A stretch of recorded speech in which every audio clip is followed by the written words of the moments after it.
Hello and welcome to I/O Live. I'm Florina Montanescu, your host, and I'm here with Matt Henderson from Google Play. Hello, Matt. Hi, super excited to be here.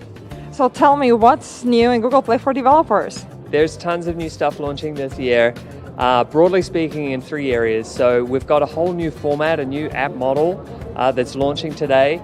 We've also got a bunch of new features that help developers to do testing and prevent bugs in their apps. And we also have some features launching today which help developers to manage their business and to grow their business on Play.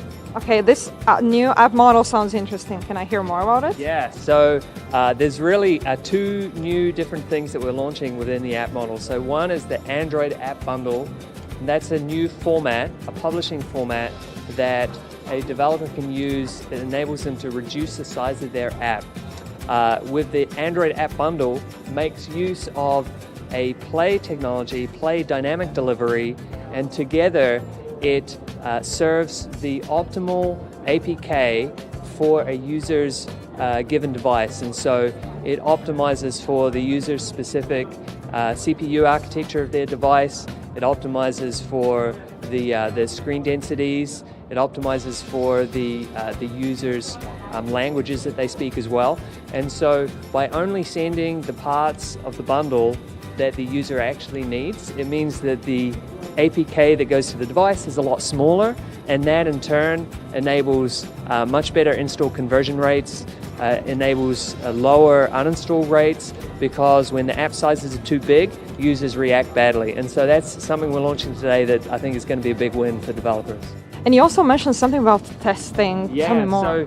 So as developers, you'll have noticed if you're during the release process, it's a time of risk because you can have bugs going out with a new release, and we have new testing track features that help to reduce that risk. And so you can now use Play Publishing for testing and sending out the APK to up to 100 internal dog food testers.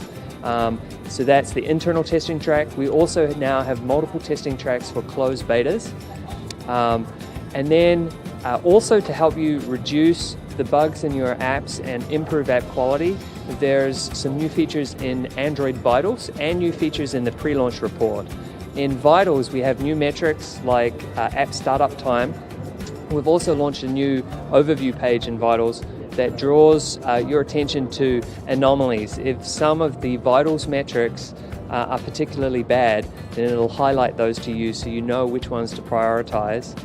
With the pre-launch report, so that is the automated crawler that tests apps prior to them going into production.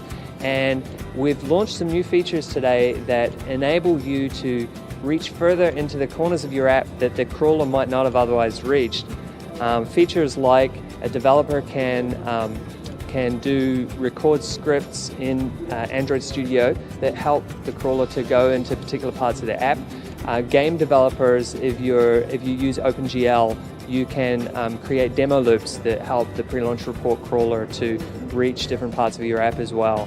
And so all these features will mean that once your app hits production, it's been much more scrutinized, eliminating more of these bugs. We're launching a new app dashboard in the console which summarizes a range of different statistics. It's, I think, much easier at drawing the user into the most important metrics. You can also configure the page now as depending on which ones are priorities for you. And we have some new business stats that we're launching as well. For subscription developers, if you have a subscription model, there's now a more complex view to understand at a greater detail of different subscription states, subscriber states, and how you benchmark retention for your app versus other apps as well. You can look at new metrics like average revenue per user. There's new data about the acquisition and user retention funnel. There you can also compare your stats for your app against a benchmark for peer apps that are functionally similar. So all of these things hopefully help developers discover opportunities that can enable them to grow and be successful on Play. Okay, perfect. Lots of new things for developers, but also for the business side. Thank you, Matt. This is Florina for I/O Live.